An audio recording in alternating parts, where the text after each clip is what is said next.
আসসালামু আলাইকুম সবাইকে। Welcome to my 8th video. আমি করছি 75 হার্ড চ্যালেঞ্জ, যেখানে আমাকে 5টি রুলস ফলো করতে হয়। আমি প্রতিদিন 45 মিনিট করে 2 বার ওয়ার্কআউট করি, 4 লিটার পানি খাই, সেলফ হেল্প বুক হিসেবে কোরআনের বাংলা অনুবাদ পড়ি, একটি ডায়েট ফলো করি এবং একটি প্রগ্রেস পিকচার নেই। আজ আমার চ্যালেঞ্জের ডে 8। সকালে ঘুম থেকে উঠে ফ্রেশ হয়ে ফজর নামাজ পড়ি, তারপর আমার প্রথম ওয়ার্কআউট সেশনের জন্য বের হই, যেখানে ছিল slow running, speed running, climbing rope, leg raise, monkey bar dips, crunches, inverted row, battle rope, standing crunches with clap, toe touch, cross over toe touch এবং রানিং প্লাঙ্ক। তারপর স্লো রানিং করে হলে আসি। হলে এসে 1 লিটার পানি খাই। আমার সকালের নাস্তায় ছিল পরোটা, ডাল সবজি এবং কলা।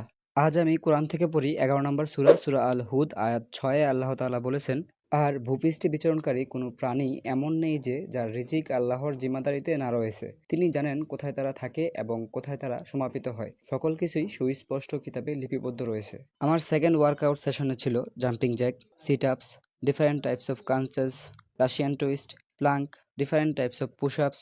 আমার দুপুরের খাবারে ছিল খিচুড়ি আর মুরগি। তারপর চিনি ছাড়া রং চা নেই, অফিসে কাজের ফাঁকে পানি খাই, রাতে তেল ছাড়া পরোটা আর ডাল সবজির মাধ্যমে আমার আজকের টাস্ক কমপ্লিট হয়। আজকে এ পর্যন্তই। আল্লাহ হাফেজ।